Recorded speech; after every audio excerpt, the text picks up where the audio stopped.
Hello बच्चों, व्याकरण में पहला चैप्टर हमने पढ़ा और उसमें हमने पढ़ा भाषा।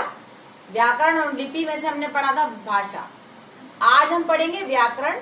जिसने भाषा नहीं पढ़ा है वो आई बटन पे जाकर उसे क्लिक करेगा और पढ़ लेंगे। और आज हम इस श्रृंखला में आगे बढ़ रहे हैं व्याकरण। आज हम पढ़ेंगे व्याकरण। व्याकरण क्या है?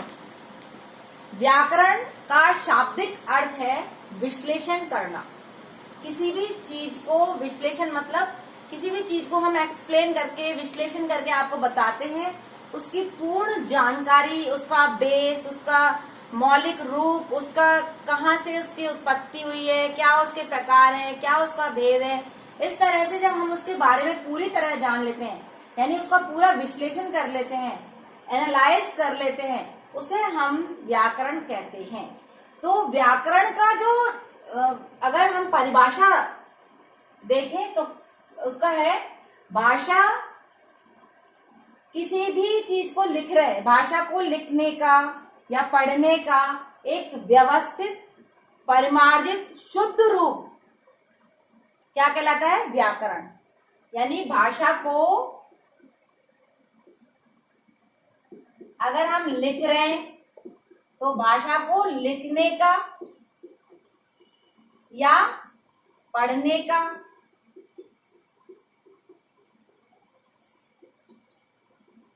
शुद्ध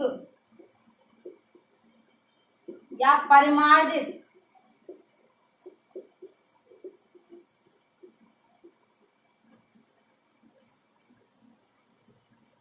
और भाषा और व्याकरण पढ़ते हैं और उसका व्यवस्थित रूप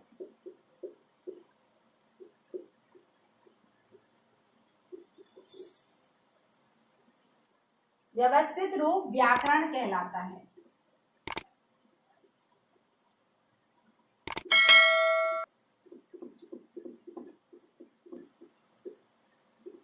ठीक है, तो आपको ये पता चला भाषा क्या है। भाषा, हम किसी भी भाषा को शुद्ध रूप से लिख रहे हैं, बोल रहे हैं या पढ़ रहे हैं, तो उसको शुद्ध और परिमार्जित और व्यवस्थित ढंग से अगर हम उसे सिस्टमैटिक अगर हम उसे पढ़ रहे हैं तो वो उसका व्याकरण कहलाता है। या वो इंग्लिश का हो, या वो हिंदी का हो, संस्कृत का हो, किसी का भी व्याकरण पढ़ेंगे तो हम उसको क्या पढ़ते हैं, उसमें उसको लिखने का ढंग, उसका परिमार्जित रूप, उसका व्यवस्थित लिखने का तरीका, ठीक है, उसको हम व्याकरण कहते हैं।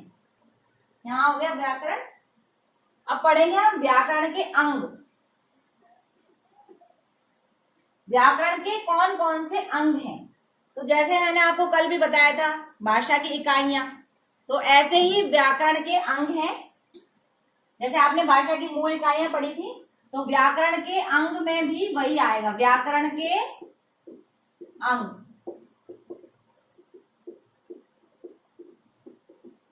देखिए, पहली बात, अंग और प्रकार दो अलग अलग चीजें हैं, पहले तो ये समझ लीजिए। अंग क्या है? किसी भी, अगर हम मान लीजिए एक बॉडी है हमारे पास, एक बॉडी है हमारे पास, जैसे ये हमारे पास बॉडी है, मान लीजिए ये बॉडी है हमारे पास, ये इसके अंग है ना, ये इसके अंग है। तो हमने देखा कि इसके अंग है, तो इसमें क्या है, मान लीजिए हमने देखा कि ये इसके ईयर मतलब इसके कान है, ये इंसान है तो इसके कान है ना। और यदि हमने देखा इसके ये मुंह है, आंख है, नोज है, जैसे इसकी हाथ है, हमने इसी बॉडी के पार्ट्स को पढ़ा। इस बॉडी के पार्ट्स को, मतलब ये एक बॉडी है और उसके हम पार्ट्स को पढ़ रहे हैं, तो ये जो बॉडी के पार्ट्स हैं वो कहलाते हैं उसके अंग। ये जो उसके पार्ट्स हैं ये अंग कहलाते हैं। अब आप कहेंगे अंग है ना, और कहेंगे प्रकार। अब मान लीजिए मैं कहा व्याकरण के प्रकार, तो व्याकरण के प्रकार तो हिंदी व्याकरण, संस्कृत व्याकरण और अंग्रेजी व्याकरण, इस तरह से व्याकरण के प्रकार हो गए। प्रकार में क्या होता है, जैसे हमारे पास में ये एक बॉडी है, ऐसी हमारे पास एक बॉडी और है, देखिए एक बॉडी और है, वो ऐसी है, थोड़ी छोटी है। एक बॉडी और है,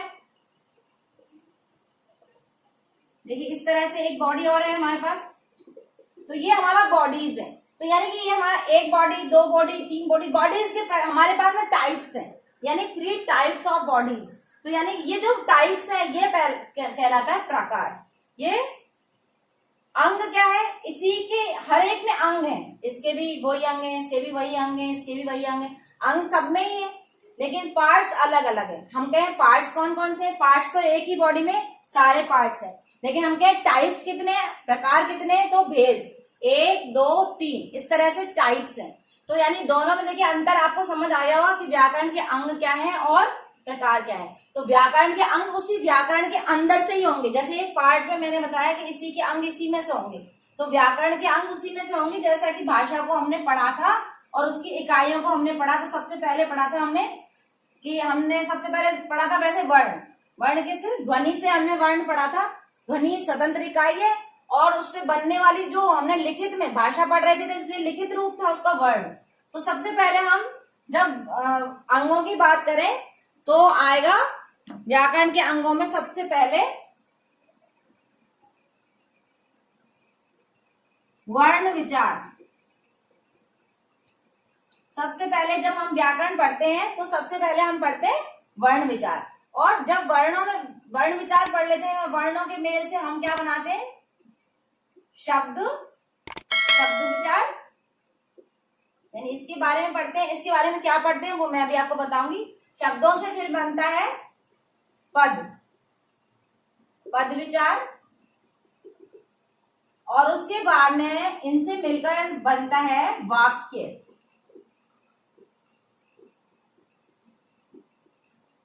तो हम व्याकरण में पूरी व्याकरण को हम इसके आधार पर पढ़ लेते हैं। सबसे पहले जब हम वर्ण विचार पढ़ते हैं तो इसके अंतर्गत क्या पढ़ते हैं कि उसका आकार क्या है, वर्ण का आकार क्या है, कैसे बना, उसकी बनावट क्या रही है ना। आकार के बाद में हम उसके उच्चारण के बारे में पढ़ते हैं, हमने उसको कैसे लिखा, यानी उसको हमने उच्चारण से लिखा। जब हमें ध्वनि में समझ आया तो हमने अ लिखा, क तो ध्वनि में हमें समझ में आया क लिखा, तो हमने उसको कैसे समझा, उसके उच्चारण से।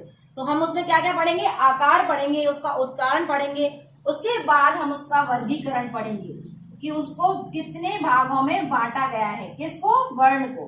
तो उसका हम वर्गीकरण पढ़ते हैं कि वर्णों को हमने कितने भागों में बांटा है, वर्ण कौन कौन से होते हैं, हर्ष स्वर जैसे होते हैं, प्लोत, ऐसे वर्ण छोटा है, हर्ष, दीर्घ, और इस तरह से हम उसकी कैटेगरी करते हैं। तो वर्गीकरण, कैटेगराइज करना, उससे वर्गीकरण, और उसके मेल से जब शब्द निर्माण बनता है, जब उसके मेल से शब्द निर्माण बनेगा हम उसकी प्रक्रिया इसमें पढ़ते हैं। ठीक है, शब्द निर्माण की जो प्रक्रिया है वो उसको हम इसके अंतर्गत पढ़ते हैं वर्ण विचार में। इसी प्रकार हम शब्द विचार में सबसे पहले हम पढ़ते हैं शब्द के भेद, कि शब्द कितने प्रकार के होते हैं। तो हम सबसे पहले पढ़ते हैं उसके भेद, फिर हम पढ़ते हैं उसकी उत्पत्ति कहाँ से हुई, कहाँ से उसका ओरिजिन हुआ, वो कहाँ से बना, व्युत्पत्ति, उसकी रचना कहाँ से हुई। इसके बारे में आपको अलग से इसका वीडियो देखना पड़ेगा कि इसकी व्युत्पत्ति और रचना क्या है। अगर आपको शब्द की व्युत्पत्ति और रचना के बारे में पढ़ना है तो मैं उसके अलग वीडियो आपको उसका लिंक अलग भेजूंगी, क्योंकि इसके बारे में अगर हम डिटेल करने लगे तो इसके लिए तो बहुत बड़ा एक चैप्टर है और उसका मुश्किल है कि हम इसी में आज ही समझा पाएंगे। तो आपको इतना ही है कि इसकी व्युत्पत्ति और रचना है।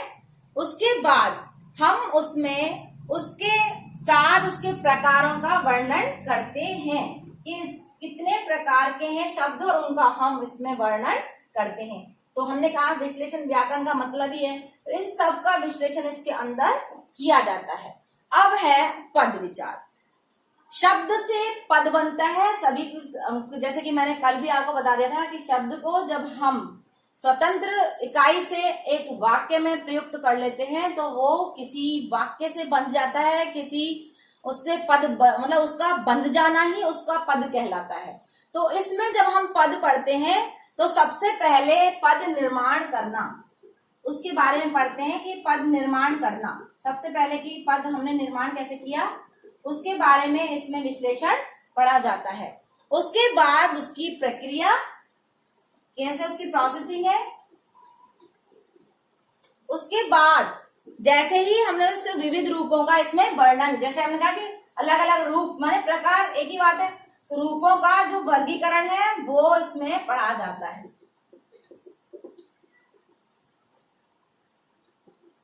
आप पदबंध पढ़ा होगा आपने, पदबंध पद विचार में आता है, तो सारा इसका वर्गीकरण, रूपों का वर्गीकरण इसमें किया जाता है।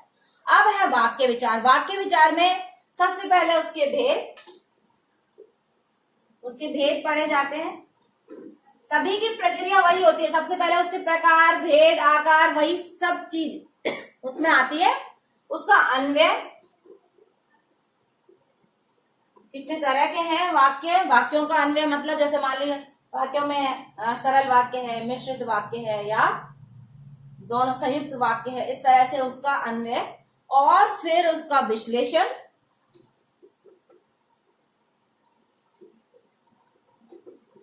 वाक्य का विश्लेषण, वाक्य को आप पहचान कर उसे ये कहेंगे। विश्लेषण के बाद संश्लेषण,